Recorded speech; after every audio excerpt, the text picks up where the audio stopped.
Hello everyone, welcome to PhD Jobs and Admissions. This is Ankita Sood and students. आज के इस video में हम लोग डिस्कस करने वाले हैं अलीगढ़ मुस्लिम यूनिवर्सिटी के PhD एंट्रेंस एग्जामिनेशन के लिए रिसर्च मेथोडोलॉजी के 100 most expected multiple choice questions. ये क्वेश्चंस बहुत ही ज़्यादा इंपॉर्टेंट है एंड मैं आपको बता दूं कि इन क्वेश्चंस की हेल्प से हमने रिसर्च मेथोडोलॉजी का कंप्लीट सिलेबस कवर किया है एंड इन क्वेश्चंस की हेल्प से मैं आप लोगों को कुछ ऐसे ट्रिक्स बताने वाली हूँ जिनकी हेल्प से रिसर्च मेथोडोलॉजी का कंप्लीट कॉन्सेप्ट आज आप लोगों को समझ आ जाएगा.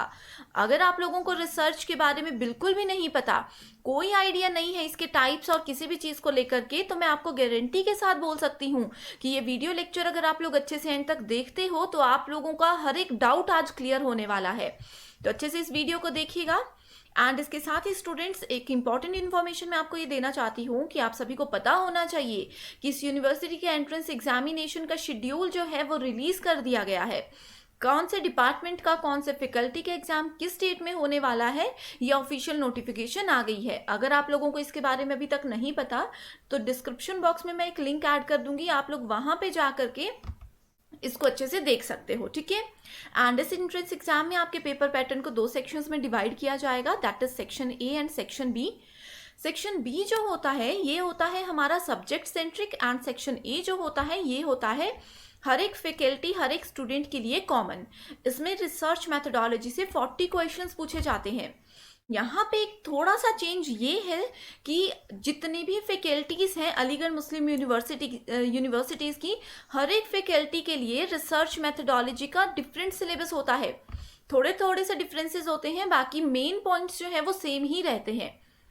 एंड बहुत से स्टूडेंट्स को ये कन्फ्यूजन है कि हम लोग अपने फैकल्टी, अपने डिपार्टमेंट के अकॉर्डिंग रिसर्च मेथोडोलॉजी का कंप्लीट कोर्स कहाँ से ले, कंप्लीट स्टडी मटेरियल हमें कहाँ से मिलेगा. तो स्टूडेंट्स, आप लोगों की इस चिंता को आप लोग बिल्कुल भूल जाइए, क्योंकि हम आपके लिए लेकर आए हैं रिसर्च मेथोडोलॉजी का कंप्लीट एंड कॉम्प्रिहेंसिव कोर्स. ये बिल्कुल एग्जाम ओरिएंटेड वे में हमने डेवलप किया है, जिसमें कि आप किसी भी फैकल्टी से अगर बिलोंग करते हो तो आप लोगों के रिसर्च मेथोडोलॉजी की सिलेबस के अकॉर्डिंग ही हमने यहाँ पे पूरा कंटेंट जो है क्रिएट किया है. सो अब मैं आपको बताती हूँ कि किस तरह से आप इस कंप्लीट कोर्स को एक्सेस कर सकते हो. सो इसके लिए सबसे पहले आपको हमारा ऐप ग्लोबल ऑनलाइन है, इसको डाउनलोड करना होगा. बिल्कुल फ्री में ये ऐप डाउनलोड हो जाएगा. इसका लिंक मैं डिस्क्रिप्शन बॉक्स में ऐड कर दूंगी. ऐप को डाउनलोड करने के बाद आपको यहाँ पे स्टोर सेक्शन नजर आएगा. स्टोर सेक्शन पे जाने के बाद सर्च बार में आपको लिखना है AMU. इस तरह से आपको एक कोर्स नजर आ जाएगा. इस कंप्लीट कोर्स में हम आपको देते हैं फुल सिलेबस वीडियो लेक्चर्स. ये गारंटेड वीडियो लेक्चर्स हैं. इसमें जो ट्रिक्स हम बताएंगे ये एग्जामिनेशन के साथ साथ इंटरव्यू प्रोसेस में भी आपकी हेल्प करेगी. साथ ही हम आपको देते हैं फुल सिलेबस मॉक टेस्ट, यानी कि रिसर्च मेथोडोलॉजी के जितने भी टॉपिक्स हैं सभी पे आपको सेपरेट मॉक टेस्ट मिलेगा. फुल सिलेबस नोट्स, ये बिल्कुल अपडेटेड नोट्स हैं. एंड इसके साथ ही हम आपको देते हैं 1000+ MCQs PDF. ये 1000 MCQs जो हैं इसमें most important, most repeated and most expected questions को कवर किया गया है. एंड मैं आपको बता दूं कि हमारे प्रीवियस बैच के स्टूडेंट्स का ये फीडबैक हमेशा हमें मिला है कि हमारे इसी कंटेंट से एग्जाम में एज इट इज क्वेश्चंस पूछे गए थे.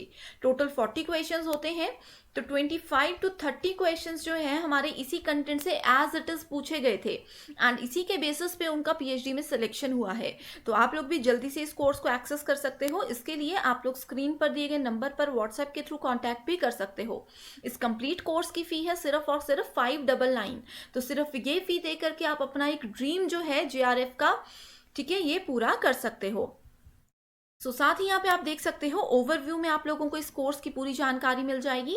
जैसे ही आप लोग कंटेंट सेक्शन पे क्लिक करते हो, यहाँ पे आपको अपनी फैकल्टी वाइज रिसर्च मेथोडोलॉजी का कंप्लीट कोर्स मिल जाएगा. जैसे कि एग्रीकल्चरल साइंसेज से अगर आप बिलोंग करते हो तो यहाँ पे देख सकते हो 59 वीडियो लेक्चर्स है, 49 फाइल्स हैं PDF फॉर्मेट में, 19 टेस्ट है जिसको आप अटेम्प्ट करके अपने आप को इवेल्युएट कर सकते हो. तो स्टूडेंट्स, ये बिल्कुल गारंटीड कोर्स है.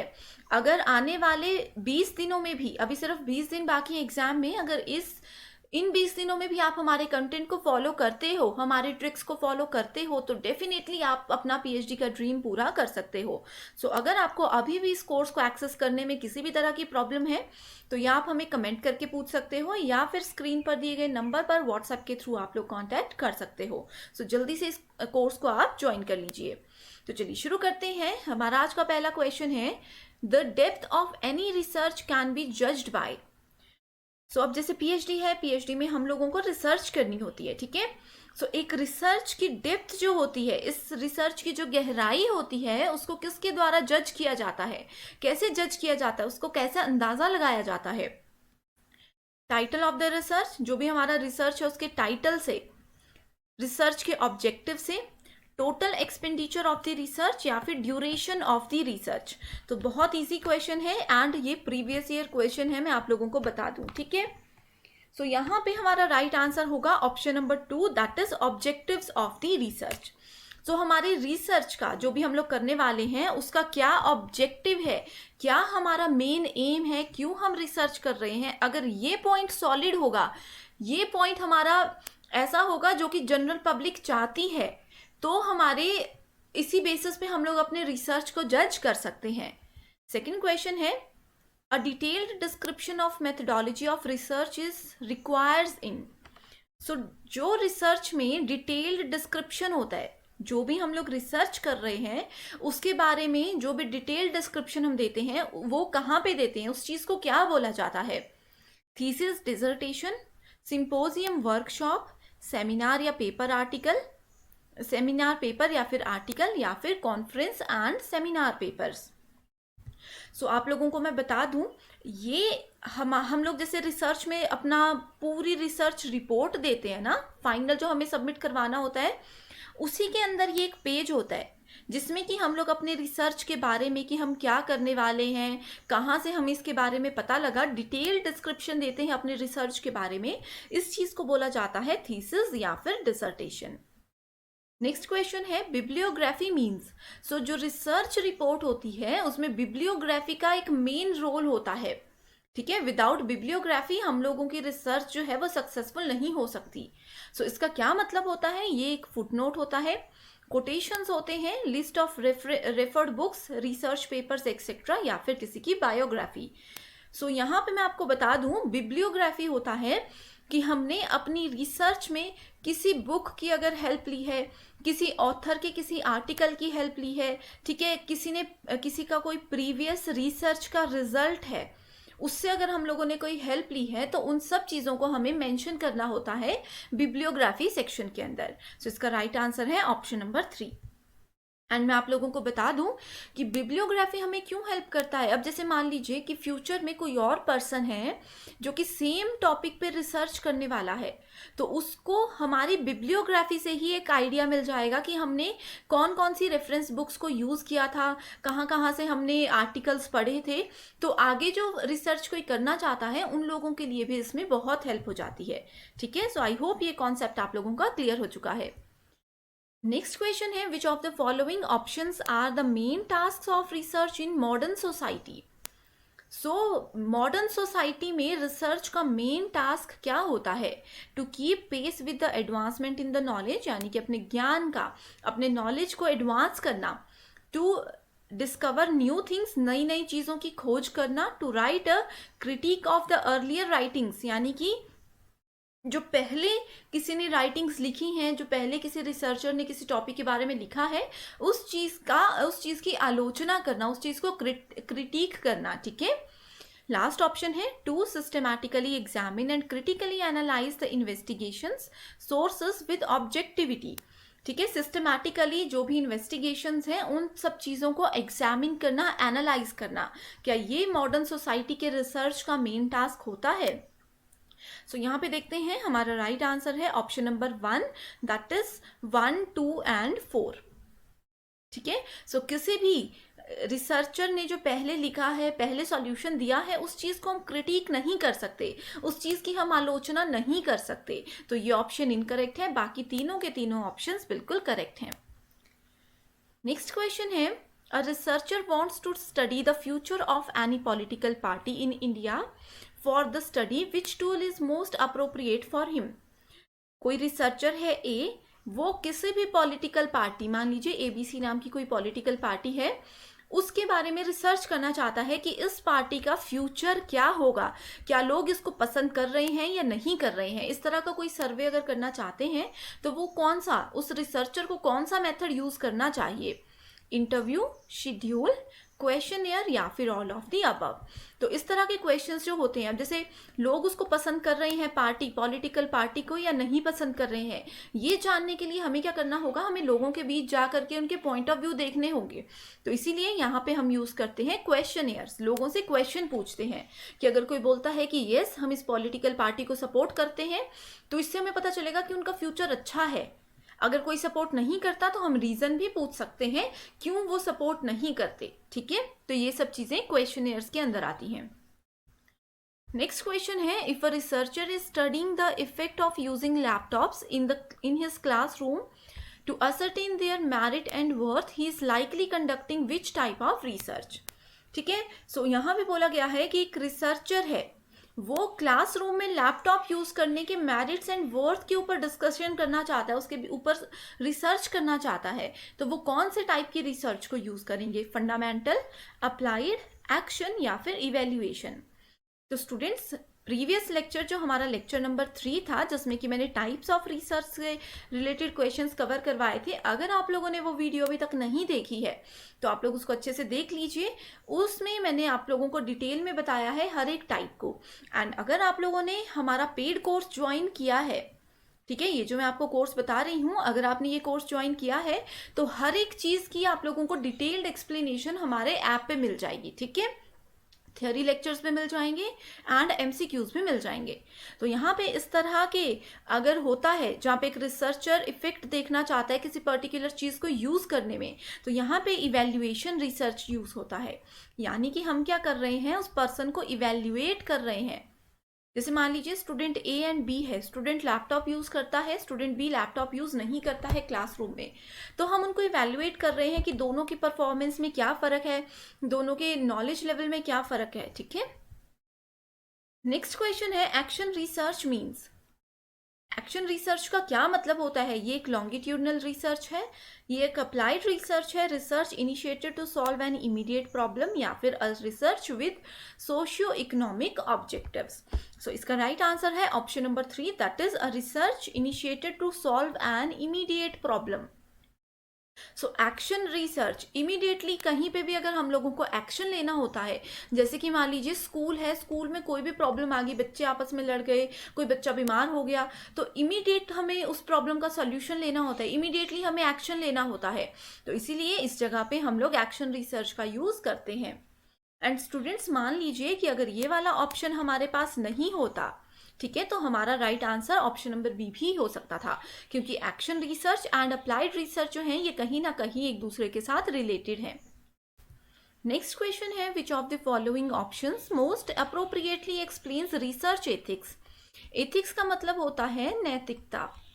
अब जैसे हर एक काम को करने के कुछ रूल्स होते हैं, तो कौन सी ऐसी चीज है जो कि रिसर्च एथिक्स को यहाँ पे अच्छे से एक्सप्लेन करती है। So it states how to write a research report flawlessly. तो इसमें बोला गया है कि रिसर्च की नैतिकताएं हमें बताती हैं कि रिसर्च की रिपोर्ट को कैसे लिखा जा सके। It gives the methodology of researching with in social norms. ठीक है, यानी कि जो सोशल रूल्स होते हैं, बेसिक्स होते हैं, उन्हीं को फॉलो करके हमें अपनी रिसर्च करनी चाहिए। It governs the prevention of plagiarism. Plagiarism का मतलब होता है अगर हम किसी के डेटा को कॉपी करके एज इट इज अपनी फाइल में ऐड कर देते हैं।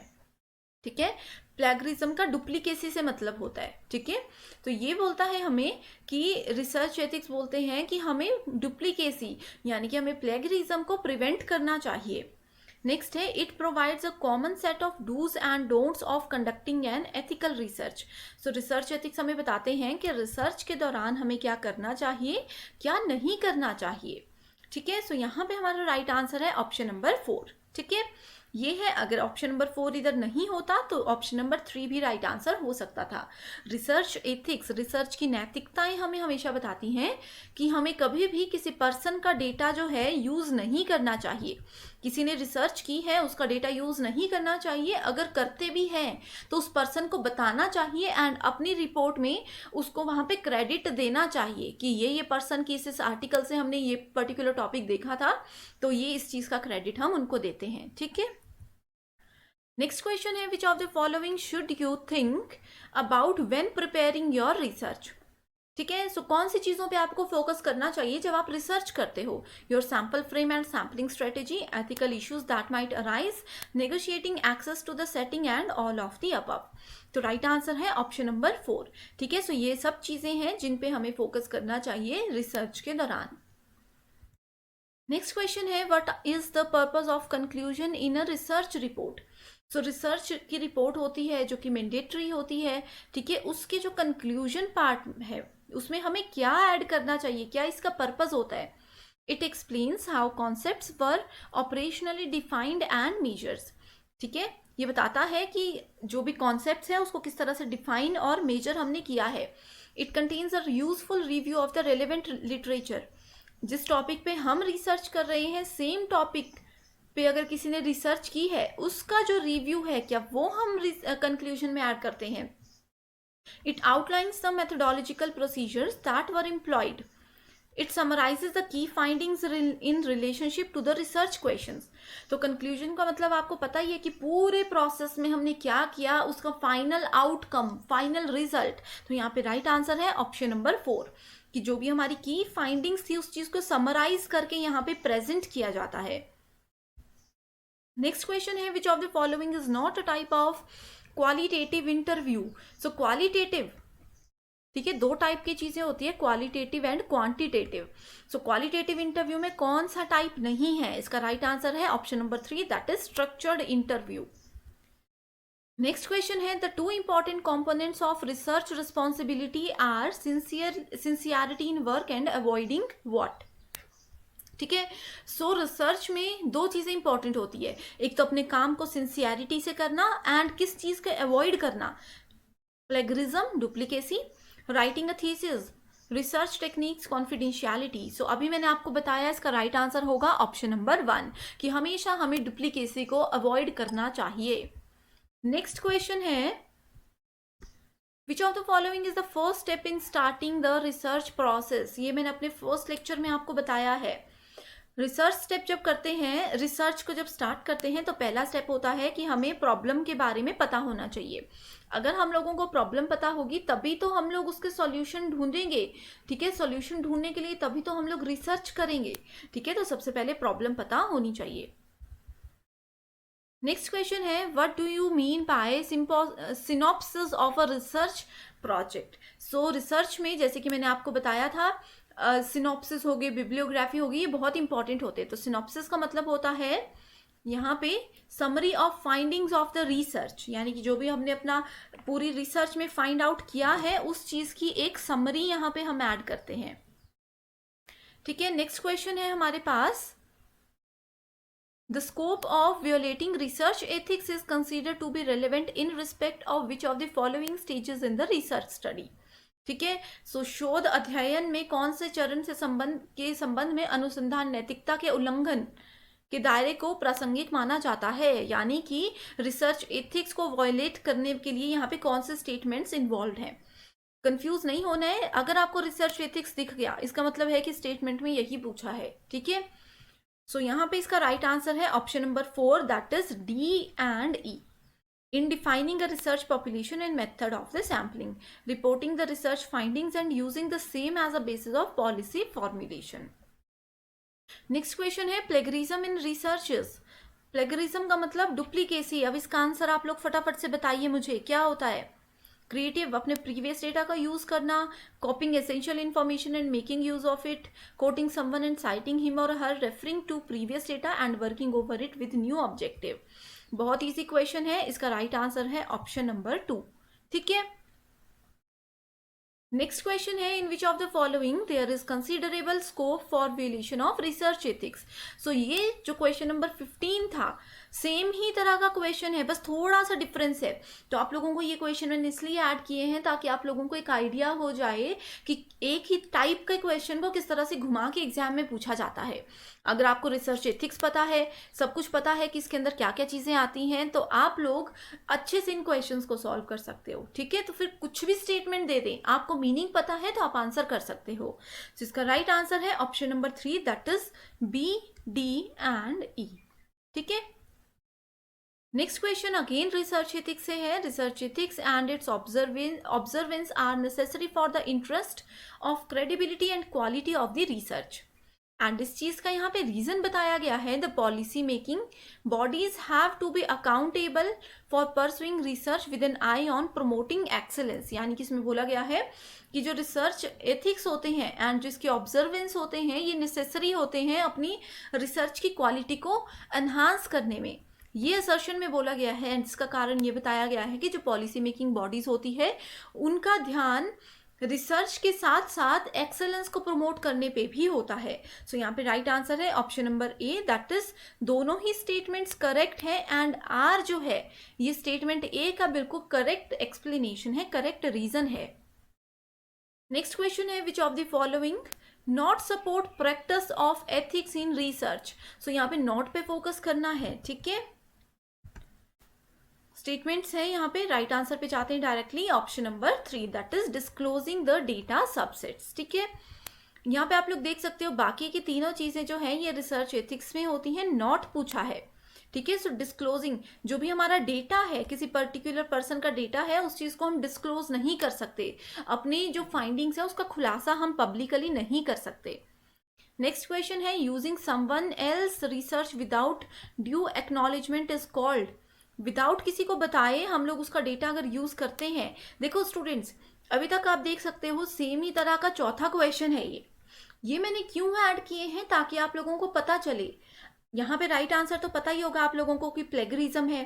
ठीक है, अगर आप लोगों को प्लेगरिज्म का मीनिंग समझ आ गया, ठीक है, आप लोगों को रिसर्च एथिक्स का मीनिंग समझ आ गया, फिर क्वेश्चन में कोई भी स्टेटमेंट दी हो आप लोग इजीली सॉल्व कर सकते हो. एंड ये जितने भी हैं ये प्रीवियस ईयर क्वेश्चंस भी इसमें इंक्लूडेड हैं. इसी तरह के जनरली पूछे जाते हैं.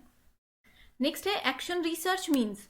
ठीक है, सो एक्शन रिसर्च क्या होता है? Longitudinal research, applied research, research initiated to solve an immediate problem, या फिर research with socio economic objective. ठीक है, सो ये प्रीवियस ईयर क्वेश्चन है एंड ये रिपीटेड क्वेश्चन भी है. ठीक है, सो इसका राइट आंसर मैंने आपको अभी बताया ऑप्शन नंबर 3. नेक्स्ट क्वेश्चन है a reasoning where we start with certain particular statements and conclude with the universal statement is called.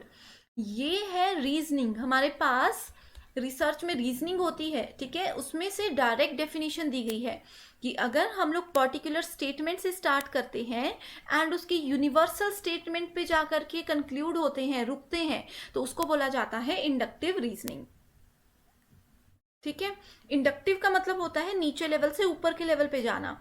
Deductive का मतलब होता है अपर लेवल से नीचे के लेवल पे आना. ठीक है, सो यहाँ पे अगर इसी स्टेटमेंट को उल्टा किया जाता कि अगर हम यूनिवर्सल स्टेटमेंट से यानी कि हायर स्टेटमेंट से काम करना शुरू करते हैं एंड किसी पर्टिकुलर चीज पे आ जाते हैं, तो आंसर होना चाहिए था डिडक्टिव रीजनिंग.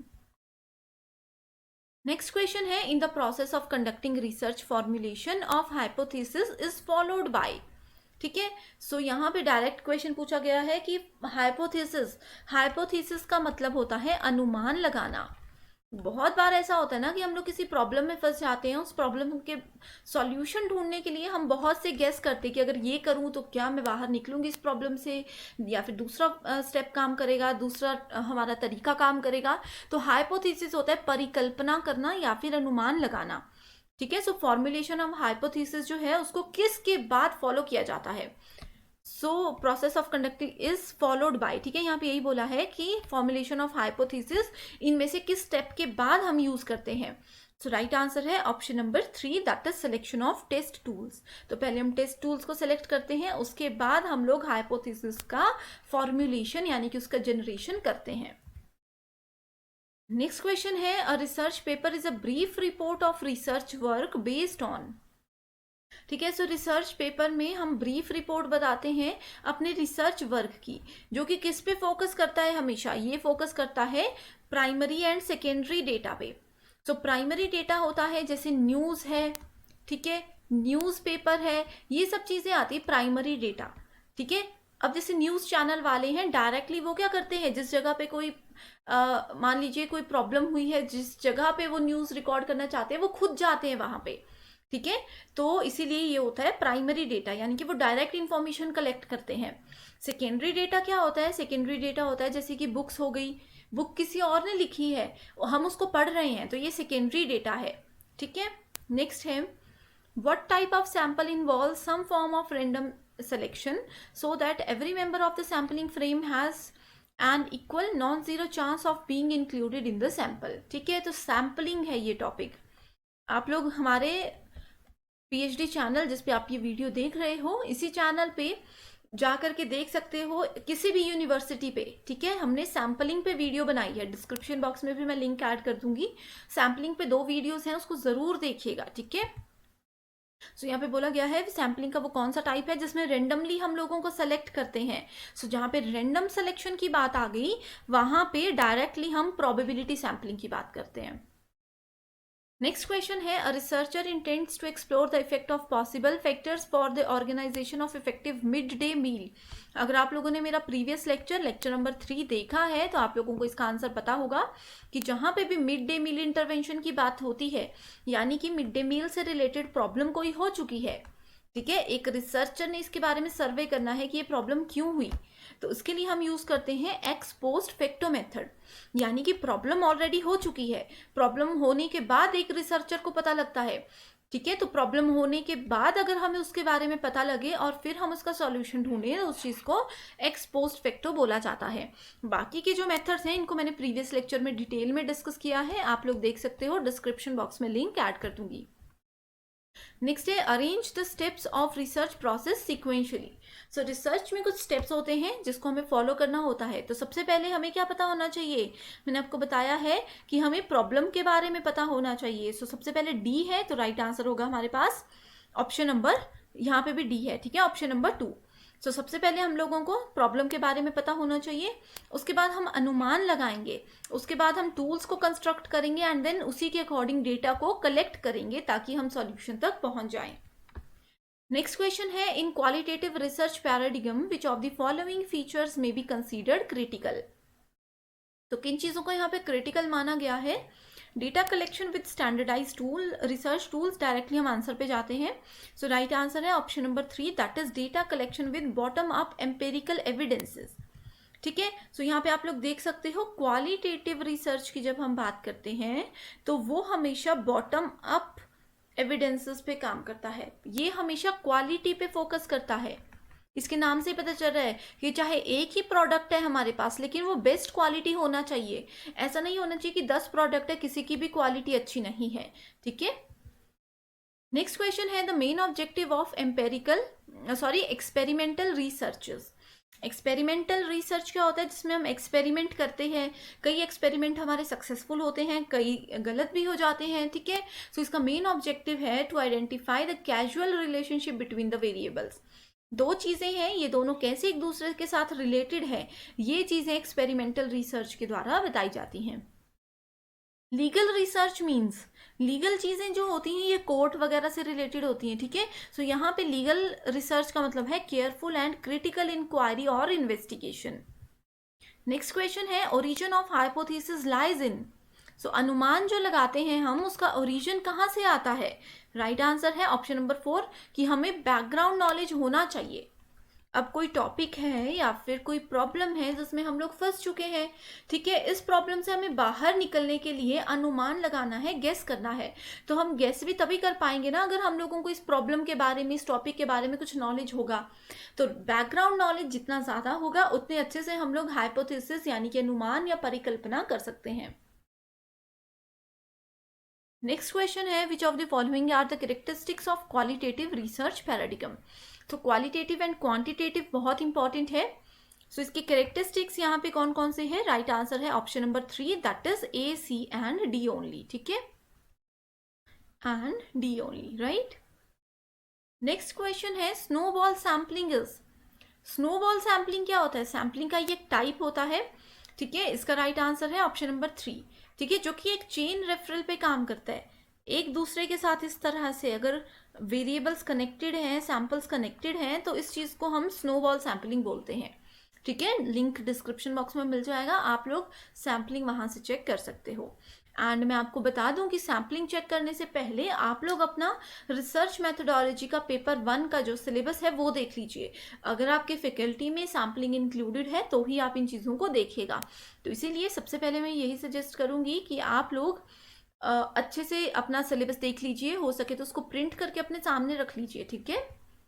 नेक्स्ट क्वेश्चन है, which of the following is the main feature of qualitative research. Right answer है option number 1, that is removes positive assumptions and data analysis, ठीक है। सो क्वालिटेटिव रिसर्च जो होता है वो पॉजिटिव असम्पशंस को भी रिमूव करता है एंड डेटा एनालिसिस को भी रिमूव करता है, ये इसका मेन फीचर है। नेक्स्ट क्वेश्चन है, what type of research are personal and contextual references permissible in reporting। so research में जो reporting से related काम हम करते हैं वहाँ पे personal and contextual references कहाँ पे ऐड किए जाते हैं, वो ऐड किए जाते हैं एथनोग्राफिक रिसर्च पे, ठीक है। सो ये इतना ज़्यादा इंपॉर्टेंट नहीं है, राइट। आपको experimental, historical, qualitative and quantitative research पे फोकस रखना है। नेक्स्ट क्वेश्चन है, what type of sample involve some form of random selection so that every member of the sampling frame has the equal non-zero chance of being included in the sample। ये अभी question मैंने आपको बताया, इसका right answer है option number 1, that is probability sampling. Next question है, the most loosely structured research design. Exam में ये क्वेश्चन पूछा जाता है, ठीक है। स्ट्रक्चर्ड, लूजली स्ट्रक्चर्ड रिसर्च का डिजाइन है यहाँ पे एक्सप्लोरेटरी, ठीक है। एक्सप्लोर करना किसी चीज़ को, जिस चीज़ के बारे में हमें कुछ भी नॉलेज नहीं है या फिर लिटिल नॉलेज है, उसी चीज़ को तो हम लोग सर्च करते हैं, उसी चीज़ को तो हम लोग एक्सप्लोर करते हैं, ठीक है। सो ये होता है लूजली स्ट्रक्चर्ड, यानी कि इसका जो बुनियाद है वो स्ट्रॉन्ग नहीं होती। स्ट्रॉन्ग क्यों नहीं होती? क्योंकि हमें उसके बारे में कुछ भी पता नहीं होता। कंक्लूसिव रिसर्च क्या करता है, वो कंक्लूजन से रिलेटेड होता है कि फाइनल सॉल्यूशन क्या आएगा, हमें उससे मतलब है, ठीक है। नेक्स्ट क्वेश्चन है, which of the following statement on testing hypothesis is always true. तो ये क्वेश्चन में बस यही स्टेटमेंट है जो आपको याद रखनी है। एक बार सिलेबस चेक कर लीजिए, ठीक है। एंड बस यही है इसमें जो क्वेश्चन आता है। सो इसका राइट आंसर है option number 2, that is when the null hypothesis is rejected. अगर एक नल हाइपोथेसिस को हम रिजेक्ट कर देते हैं 1% पे, ठीक है, it is also rejected at 5%। अगर किसी बच्चे को हमने फर्स्ट लेवल पे ही, उसके पहली बार देख के ही हमने उसको रिजेक्ट कर दिया, तो वो आगे चाहे कुछ भी कर ले हम उसको रिजेक्ट ही करेंगे, ठीक है। ये रूल वैसे तो गलत है, बट हाइपोथेसिस के केस में हम इसको यूज करते हैं। जो चीज़ हमने 1% देखकर ही गलत कर दी, 1% देखकर ही रिजेक्ट कर दी, तो उसको आगे देखकर भी चांसेस होते हैं कि हम पसंद ना करें, ठीक है। तो इसको हम रिजेक्ट ही करते हैं। नेक्स्ट क्वेश्चन है, fundamental research is otherwise called. क्या बोला जाता है फंडामेंटल रिसर्च को, ठीक है। एक्शन, सर्वे, पायलट या फिर प्योर। तो फंडामेंटल रिसर्च को प्योर रिसर्च बोला जाता है। अगर आप लोगों ने प्रीवियस लेक्चर नहीं देखा है तो अगेन मैं यही बोलूंगी कि उसको देखिए, उसमें मैंने डिटेल में चीज़ें बताई हैं। एंड अगर तो पेड यूजर्स हो फिर तो आई नो आपको हर एक चीज़ का आंसर पता होगा, क्योंकि हम अपने इस कोर्स में जो भी स्टूडेंट्स होते हैं, एनरोल होते हैं, उनको व्हाट्सएप ग्रुप में ऐड करते हैं एंड इफ़ दे वांट हम ये PDF एज इट इज़ भी उनको देते हैं, ठीक है। एंड हमारे ऐप पे जो मैंने आप लोगों को कोर्स बताया, वो कोर्स भी, उस कोर्स में आप लोगों को theory lectures and topic wise MCQs हर एक चीज़ एक सीक्वेंस में मिलता है, तो इस वजह से आप लोगों को बिल्कुल भी दिक्कत नहीं हो सकती, ठीक है। नेक्स्ट क्वेश्चन है, a document which present the research problem, its significance and an apparently creditable way to address the same is called। right answer है option number 4, that is research proposal। next question is, what component of attitude represents an individual's information and knowledge about an object। किसी person को किसी topic के बारे में कितना knowledge है, क्या नॉलेज है, वो उसका कैसे पता लगता है, ठीक है। वो पता लगता है उसके कॉग्निटिव लेवल के थ्रू। कॉग्निटिव चीजें जो होती हैं ये होती हैं माइंड से रिलेटेड, ठीक है, उसके नॉलेज से, उसके दिमाग से रिलेटेड। नेक्स्ट क्वेश्चन है, when the population is very heterogeneous. Heterogeneous का मतलब होता है different. Which of the following sampling method. So अगर हर डिफरेंट टाइप की पॉपुलेशन है, ठीक है, जैसे इस पॉपुलेशन में, जैसे कि मान लीजिए 10 लोग हैं, इसमें से बॉयज़ भी हैं, गर्ल्स भी हैं, ठीक है, डॉग्स भी इसमें इंक्लूड किए गए हैं, तो कौन सी सैम्पलिंग यहाँ पे यूज़ होती है? यहाँ पे यूज़ होती है स्ट्रेटिफाइड रैंडम सैम्पलिंग, ठीक है, इसमें हम क्या करते हैं, 100 लोगों का ग्रुप है जिसमें 1000 लोगों का ग्रुप है जिसमें बच्चे, बूढ़े, जवान, डॉग्स, एनिमल्स, हर एक टाइप के पर्सन या हर एक चीज़ इंक्लूडेड है। ठीक है, हम क्या करेंगे, हम इससे सेपरेट ग्रुप बनाएंगे, जैसे इस एज ग्रुप के बच्चों को अलग कर देंगे, उस एज ग्रुप के अलग कर देंगे, या मेन वीमेन को अलग कर देंगे। ठीक है, ह्यूमन और एनिमल को अलग कर देंगे। तो इस तरह की जो चीज़ें होती हैं जिसमें कंबाइंड चीज़ें होती हैं, फिर हम उनको अलग करते हैं, वो होती है स्ट्रेटिफाइड रैंडम सैम्पलिंग में। नेक्स्ट क्वेश्चन है, which of the following should not be consideration in a writing of proposal. So proposal जब हम लिखते हैं रिसर्च का, किस चीज़ को ऐड नहीं करना चाहिए। अब आप लोग रिसर्च करोगे तो रिसर्च में ये प्रपोजल बहुत इंपॉर्टेंट होता है। सो यहाँ पे ऑप्शन नंबर 3 है राइट आंसर। ठीक है, सो रिसर्च का जो अपीयरेंस है कि वो कैसा दिखेगा, इसकी क्या फॉर्मेटिंग होगी, ठीक है, कैसे इसमें चीज़ें ऐड की गई हैं, ये इंपॉर्टेंट नहीं होती है। बाकी की 3 स्टेटमेंट्स आप लोग पढ़ लो, ये रिसर्च प्रपोजल के लिए बहुत इंपॉर्टेंट होती है तीनों स्टेटमेंट्स। नेक्स्ट क्वेश्चन है, treatment is another term used for. Right answer है option number 2, that is independent variable. Which of the following should you think about when preparing your sample size. ठीक है, सो जब हम 1000 लोगों में से हमें सेलेक्ट करना है कुछ लोगों को, तो कितनों को हम सेलेक्ट करेंगे, 10 को करेंगे, 50 को करेंगे, 100 को करेंगे, ये है पॉपुलेशन, ये है सैंपल का साइज। तो कैसे हम सैंपल साइज को प्रिपेयर करते हैं, राइट आंसर है the universe sample frame sampling strategy and budget. कोई भी फॉर्मूला हो सकता है, अपना बजट हो सकता है, हमारे काम में हमें कितने लोगों की जरूरत है ये हो सकता है। ठीक है, नेक्स्ट है objectives of problem formulation means. जब हम रिसर्च में प्रॉब्लम का फॉर्मुलेशन करते हैं उसका क्या ऑब्जेक्टिव होता है, राइट आंसर है option number 1, that is questions to be answered. ठीक है, सो ऑब्जेक्टिव यही होता है, प्रॉब्लम का मतलब ही है क्वेश्चन। ठीक है, सॉल्यूशन का मतलब हो गया उसका आंसर। ठीक है, सो प्रॉब्लम हमारे सामने है, उसको क्यों रखा जाता है, ताकि हम उस क्वेश्चन का आंसर दे सकें। नेक्स्ट क्वेश्चन है, the type of research which allows the researcher to gain a better concept and provide direction in order to initiate a more structured research is termed as. Right answer है option number 3, that is exploratory research. एक researcher को इसमें allow किया जाता है कि वो उस कॉन्सेप्ट के बारे में बेटर नॉलेज गेन करे एंड एक ऐसी डायरेक्शन में चले जहां से वो सॉल्यूशन तक पहुंच सके। सो एक्सप्लोरेटरी रिसर्च होता है जिसमें हमें कुछ भी नहीं पता, 0 लेवल से रिसर्चर शुरू करते हैं अपने नॉलेज को कलेक्ट करना। The sampling techniques under which population is divided into mutually exclusive groups and the researcher draws sample is called stratified sampling। ठीक है, ये मैंने आपको भी बताया, स्ट्रेटिफाइड रैंडम सैम्पलिंग, तो वो हो चाहे स्ट्रेटिफाइड सैम्पलिंग हो, सेम ही मतलब होता है। ठीक है, जिसमें कि डिफरेंट मिक्स्ड एक ग्रुप होता है एंड इंडिविजुअली हम उनको सेपरेट करते हैं। A logic which includes drawing culmination inference from a given list of certain facts is called deductive, inductive, abductive या फिर critical thinking। सो राइट आंसर है डिडक्टिव रीजनिंग।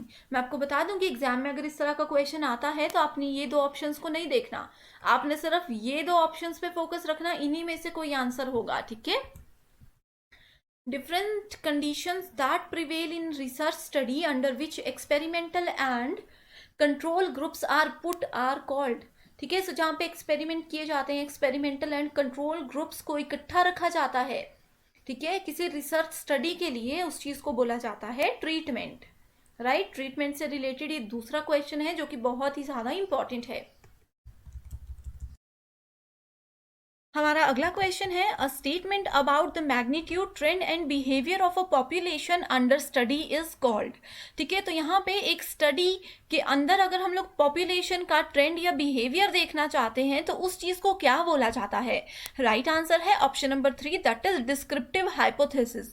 सो ये जितने भी टाइप्स हैं यहाँ पे ऑप्शंस में आपको नजर आ रहे हैं, ये जनरली हाइपोथेसिस के टाइप्स होते हैं, जो परिकल्पना है ये उसके टाइप्स होते हैं। मेजरली एग्जाम में नल हाइपोथेसिस, ऑल्टरनेटिव हाइपोथेसिस ही क्वेश्चन पूछे जाते हैं। ठीक है, नेक्स्ट क्वेश्चन है, व्हाट इज एक्शन रिसर्च। पहला ऑप्शन है external assessment, internal evaluation, both 1 and 2, none of the above. Right answer है option number 3, both 1 and 2। So action research के थ्रू हम देख सकते हैं कि इंटरनल इवेल्युएशन, यानी कि इंटरनली हम लोगों को प्रीवियस किसी चीज़ का नॉलेज कितना है, एंड एक्सटर्नल असेसमेंट मतलब उस इंटरनल नॉलेज को यूज करके हम कैसे उस प्रॉब्लम से बाहर निकल सकते हैं। Next question is which of the following is the main feature of qualitative research. तो मैंने आप लोगों को बताया है कि क्वालिटेटिव एंड क्वांटिटेटिव रिसर्च से क्वेश्चंस पूछे जाते हैं। सो इसके मेन फीचर की बात की गई है, that is removes positive assumptions and data analysis. Next question is which of the following are the characteristics of qualitative research paradigms. ठीक है, सो कौन कौन से इसके कैरेक्टरिस्टिक्स हैं। मैंने आप लोगों को प्रीवियस लेक्चर में भी बताया था कि रिसर्च के जितने भी टाइप्स होते हैं उनकी आप लोग basic definition, characteristics and features पढ़ लीजिए, उसी में से क्वेश्चंस आते हैं। सो यहाँ पे क्वालिटेटिव रिसर्च के पैराडिगम में ए, सी एंड डी जो है वो करेक्ट आंसर है। ठीक है, it is concern with understanding social phenomena from point of view of the participants. ठीक है, नेक्स्ट बोलता है यहाँ पे it is conducted in real setting as direct source of data and the researcher is the primary instrument। जो researcher होता है वो इस रिसर्च में प्राइमरी इंस्ट्रूमेंट होता है, ये एक कीवर्ड है। नेक्स्ट है it is concern with process only with the results और प्रोडक्ट। ठीक है, सो जो फाइनल रिजल्ट आता है उसी से ये जो है कंसर्न होता है, यानी कि ये हमेशा क्वालिटी पे फोकस करता है, क्वांटिटी पे नहीं। Which of the following method is used in empirical research. Right answer है option number 4, that is scientific research.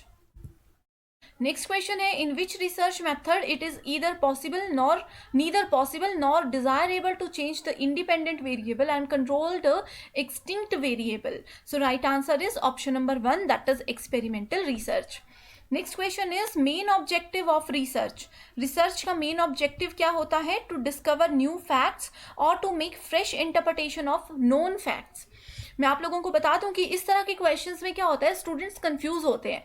आपको लग रहा होगा, आपने सभी स्टेटमेंट्स पढ़ी होंगी, आपको लग रहा होगा कि सभी ऑप्शंस ठीक है।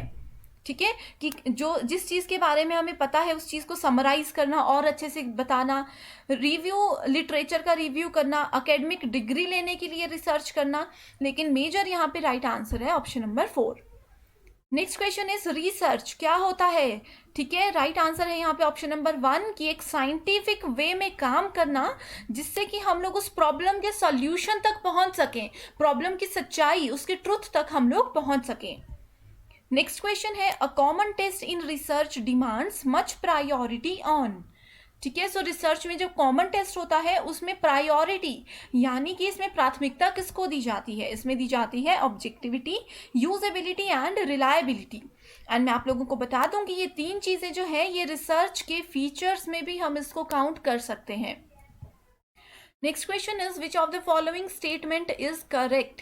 सो ये क्वेश्चन मैंने प्रीवियस लेक्चर में भी आपको डिटेल में समझाया था। सो इसका आंसर है option number 1, that is discoveries are research. खोज जो है वो शोध होते हैं। Next question is for advancing knowledge the latest strategy used by mankind is. अपने नॉलेज, एडवांस नॉलेज को गैदर करने के लिए जो लेटेस्ट स्ट्रेटेजी एक पर्सन यूज करता है उसको क्या बोला जाता है? उसको बोला जाता है साइंटिफिक थिंकिंग, यानी कि वैज्ञानिक सोच। Next question is which of the following research types focuses on ameliorating the prevailing situations. So इस तरह की सिचुएशंस में कौन सी टाइप की रिसर्च हम यूज करते हैं? वो करते हैं action research. Ameliorating the prevailing situations का मतलब होता है कि एकदम से अगर किसी स्थिति से हम लोगों को बाहर निकलना है, उसका सॉल्यूशन ढूंढना है, तो वहां पे एक्शन रिसर्च यूज होता है। Next question is which of the following is not a characteristic of a research. कौन सा नहीं है? सो राइट आंसर है ऑप्शन नंबर 4। ये 3 जो है ये रिसर्च के कैरेक्टरिस्टिक्स से फीचर्स, आप इसको कुछ भी बोल सकते हो। ठीक है, नेक्स्ट इज, अच्छा बहुत से बच्चे यहाँ पे कंफ्यूज होते हैं, ये क्वेश्चंस हमें कई बार आए हैं कि लॉजिकल कैसे होती है रिसर्च। रिसर्च में क्या होता है कि लॉजिक्स के साथ हमें काम करना पड़ता है। अगर हमारे पास कोई प्रॉब्लम है, उस प्रॉब्लम का सॉल्यूशन लेने के लिए हम कोई प्रॉपर लॉजिक लगाएंगे, तभी हम लोग उस रिसर्च में सक्सेसफुल होंगे। हमारा कोई ऑब्जेक्टिव, हमारा कोई एम होना चाहिए कि क्यों हम रिसर्च कर रहे हैं, एंड अगर हमने रिसर्च शुरू की है तो एंड पॉइंट कहाँ है, हमें कहाँ पहुँचना है। Next question is which of the following is not the critical feature of qualitative research. हमेशा इस तरह के क्वेश्चंस में नॉट पे फोकस रखिएगा, ठीक है, अदरवाइज क्वेश्चन गलत हो सकता है। राइट आंसर है seeking to establish relationship among social facts. तो ये क्वालिटेटिव की स्टेटमेंट नहीं है, बाकी तीन जो है आप इसको क्वालिटेटिव के कैटेगरी में काउंट कर सकते हो। In doing action research what is the usual sequence of steps. तो जब भी हम लोग एक्शन रिसर्च करते हैं तो किस स्टेप को हमें फॉलो करना होता है।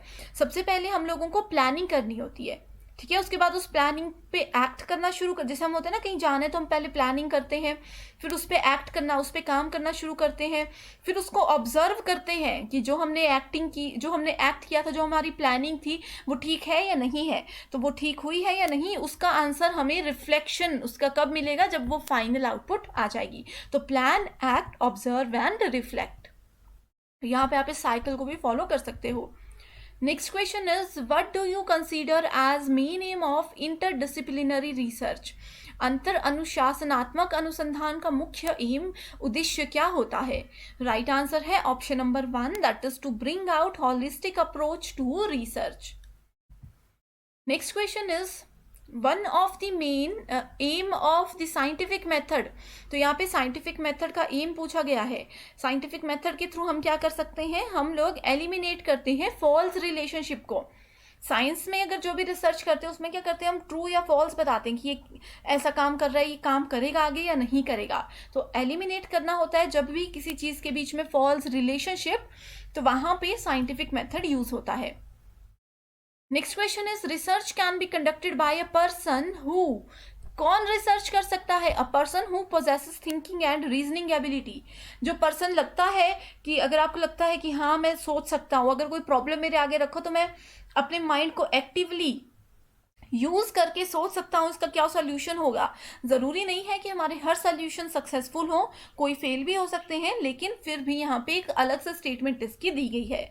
रिसर्च में हार्ड वर्क से कोई लेना देना ज़्यादा नहीं होता है। हार्ड वर्क सब जगह करना होता है लेकिन इतना मेजर फोकस इस पर नहीं होता है, ठीक है, क्योंकि हार्ड वर्क से ज़्यादा रिसर्च में हमें स्मार्ट वर्क करना होता है। Next question is from the following list of statements identify the set which are negative implications for which has negative implications of research ethics। ठीक है, तो इसका राइट आंसर है option number 3, that is 2, 4 and 6। ठीक है, sorry students, ये question repeat हो चुका है तो आप लोग इसका आंसर देख लीजिए एंड ये इंपॉर्टेंट क्वेश्चन है, ठीक है। नेक्स्ट क्वेश्चन है deductive reasoning helps in. So deductive मैंने बताया अपर लेवल से lower level, inductive lower level से अपर लेवल, ठीक है। सो ये किस में हेल्प करता है, ये हमें हाइपोथेसिस यानी कि अनुमान लगाने में, अनुमान लगाने की अगर हमें फॉर्मुलेशन करनी है तो वो हमें उसमें हेल्प करता है। Next question is in which one of the methods the existing knowledge is used to draw the conclusion. ठीक है, सो वो कौन सा मेथड है जिसमें हमारे पास पर्सन ए के पास किसी एक टॉपिक को लेकर के पहले से नॉलेज है एंड उसी नॉलेज का यूज करके उसने किसी प्रॉब्लम से बाहर निकलने में उसकी हेल्प की है। तो इस तरह के मेथड को हम बोलेंगे डिडक्टिव रीजनिंग मेथड। यानी कि हमारे पास अपना नॉलेज था, उस बहुत बड़े नॉलेज को यूज करके हमने एक छोटी सी प्रॉब्लम को सॉल्व किया। Longitudinal studies are a type of, ये मैंने आप लोगों को बताया है कि लॉन्गिट्यूडनल यानी कि बहुत समय तक चलने वाली जो स्टडीज होती हैं वो हिस्टोरिकल स्टडीज होती हैं। Next question is phenomenological research is a qualitative research. Next question is if we select sample units in just a hit and miss fashion which method of sampling is used. तो इस question में अगर आपने theory lectures देखे हैं sampling के तो ये जो है ये एक ट्रिक है। हिट एंड मिस जो है ये एक कीवर्ड है, अगर आपको ये पता है तो आप आंसर बता सकते हो कि कन्वीनियंस या फिर एक्सीडेंटल सैम्पलिंग होती है। If the other researchers material is used without acknowledgement it is called. Again same question है, डिफरेंट वे में पूछा गया है कि अगर किसी रिसर्चर का मटेरियल हम लोग उसको बिना जानकारी के यूज करें तो उसको बोला जाता है प्लेगरिज्म यानी कि साहित्यिक चोरी।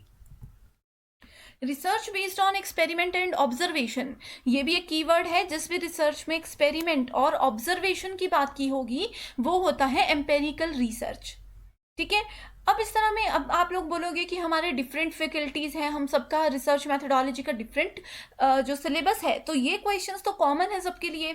तो मैं आपको बता दूं कि एग्जाम में होता क्या है। जैसे मान लीजिए अगर आप लोग आर्ट से बिलोंग करते हो, ठीक है, आप लोग अगर फूड साइंस से बिलोंग करते हो, तो आप लोगों का जो एग्जाम्पल्स है वो फूड साइंस से रिलेटेड होगा।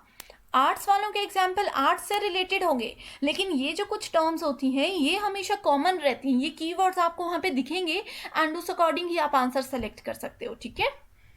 The research related to abstract ideas and concepts is known as abstract idea and concept. ये कीवर्ड जहाँ पे नजर आ जाए तो हम लोग कॉन्सेप्चुअल रिसर्च की बात करते हैं। यहाँ पे देख सकते हो concept and conceptual research. Next question is a systematic step-by-step procedure which follows logical process of reasoning is called. इसका right answer है option number 4, that is scientific method. ठीक है, so scientific method में क्या होता है, हमेशा एक step follow करना होता है हम लोगों को। Out of the following which is not considered to be plagiarism, तो यहाँ पे पूछा गया है, बहुत सी statements दी हैं, आपको बताना है कौन सी plagiarism नहीं है। ठीक है, तो अच्छे से इन स्टेटमेंट्स को पढ़िए। राइट आंसर है option number 3, using information from the author's work that is regarded as common knowledge in the discipline. ठीक है, सो ये प्लेगरिज्म के अंदर नहीं आता है। इसमें क्या बोला है, इसमें बोला है कि अगर हम किसी ऑथर, ठीक है, मान लीजिए कोई ऑथर ए है, हमने इनका नॉलेज अपनी थीसिस में यूज कर लिया, ठीक है, लेकिन ये प्लेगरिज्म में क्यों नहीं आएगा, क्योंकि ये नॉलेज जो है ये कॉमन नॉलेज है। ठीक है, अगर इन ऑथर ने अपनी कोई फाइंडिंग्स लिखी होती उसको हम कॉपी करते तो वो प्लेगरिज्म के अंदर आना था। जो कॉमन नॉलेज है, जो किसी टॉपिक के मान लीजिए कॉमन डेफिनेशन ही है, वो अगर हम कॉपी करें तो वो प्लेगरिज्म में नहीं आता, क्योंकि वो जनरल पब्लिक को कहीं से भी इंटरनेट से भी मिल सकता है, राइट। एंड मैं आपको बता दूं, अब आप लोग सोचोगे कि हमें कैसे पता लगेगा कि हम जो डेटा कॉपी कर रहे हैं वो प्लेगरिज्म है या नहीं है, प्लेगराइज्ड है या नहीं है। तो इसके लिए बहुत से सॉफ्टवेयर्स होते हैं। ये रिसर्च जब आप लोग करोगे तो आपको पता चल जाएगा। आप लोगों को पूरा अपना जो रिपोर्ट है उसको वहाँ पे कॉपी पेस्ट करना होता है, वहाँ पे आपको बता देगा कि आपने कहाँ कहाँ पे चोरी की है, कहाँ कहाँ पे प्लेगरिज्म ऐड किया है, कहाँ पे नहीं। Next is accepting null hypothesis when it is false. एक नल हाइपोथेसिस है, बिल्कुल नल हाइपोथेसिस है, इसको हमने फिर भी एक्सेप्ट कर लिया, तो ये कौन सा एरर होता है, ये होता है टाइप 2 एरर। ठीक है, ये होता है टाइप 2 एरर।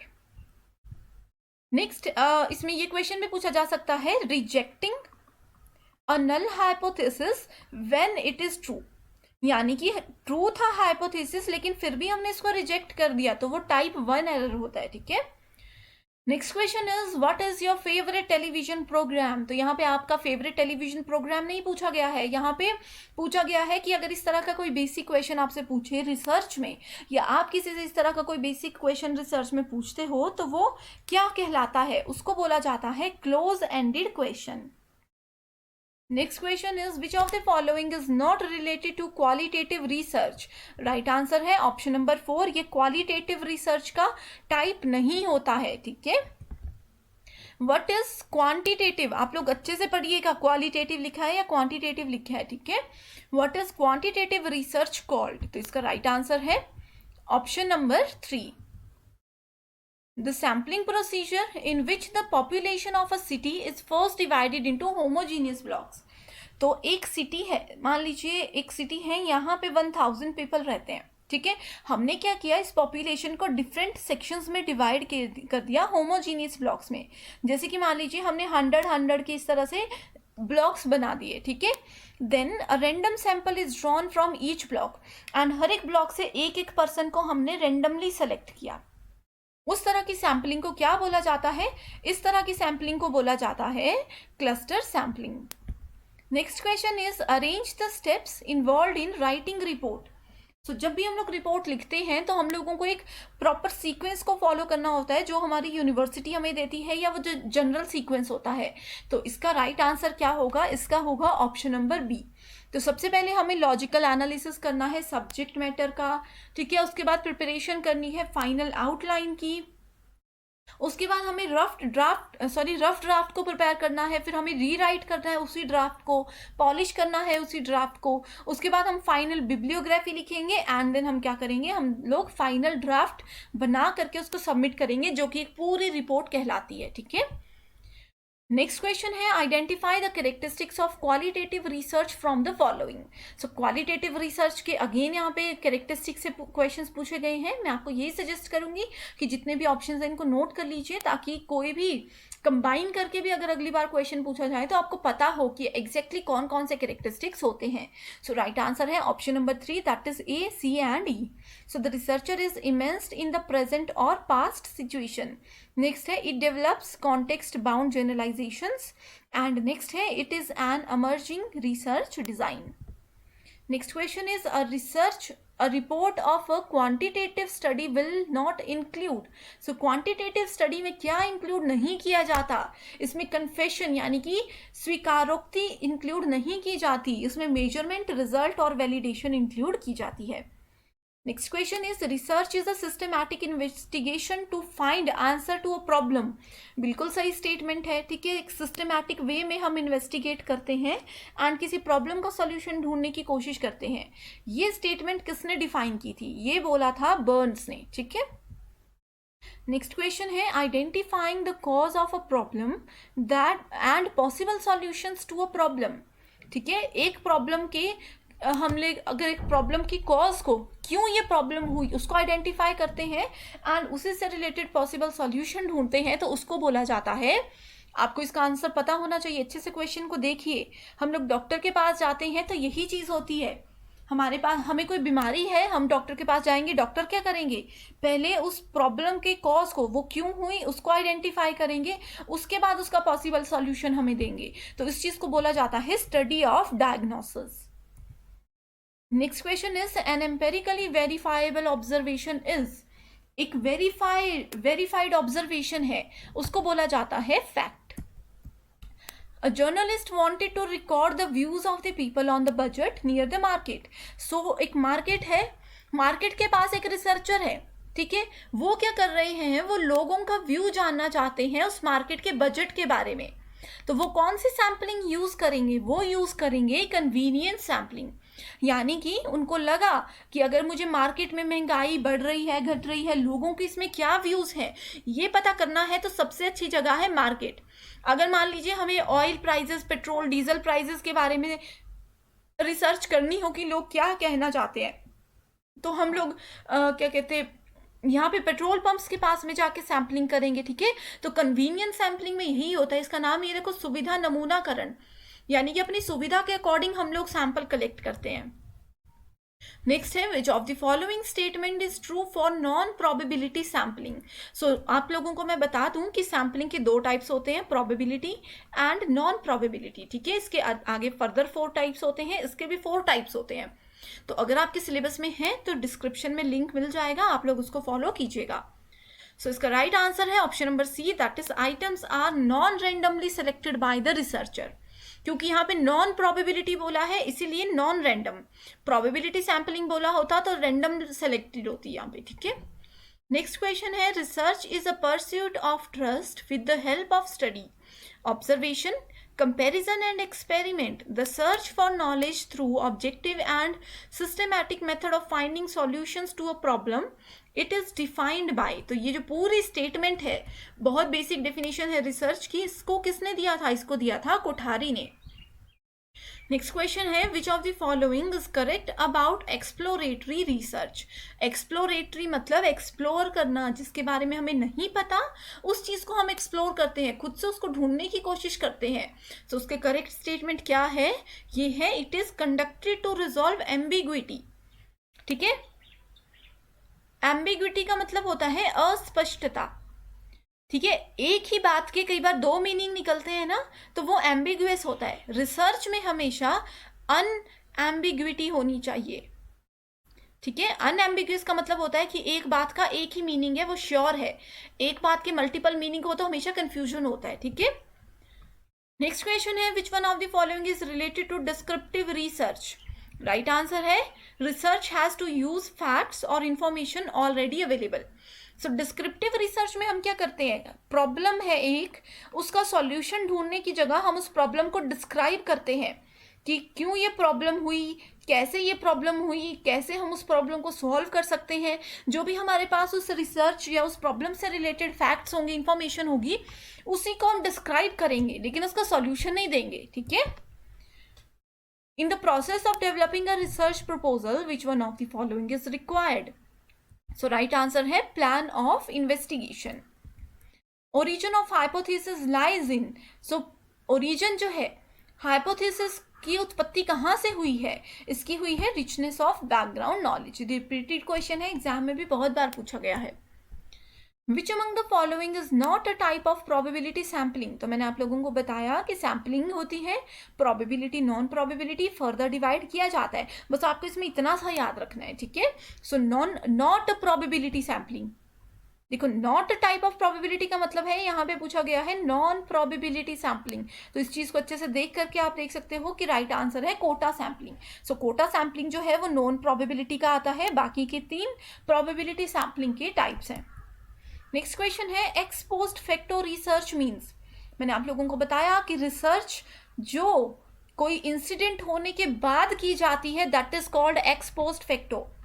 प्री का मतलब क्या होता है, प्री का मतलब होता है पहले, ठीक है, पोस्ट का मतलब होता है बाद में। तो एक्स पोस्ट फैक्टो यानी कि इंसिडेंट हो गया, उसके बाद हम उस पर कुछ रिसर्च कर रहे हैं। So option number 1। आज का हमारा लास्ट क्वेश्चन है in sampling the lottery method is used for.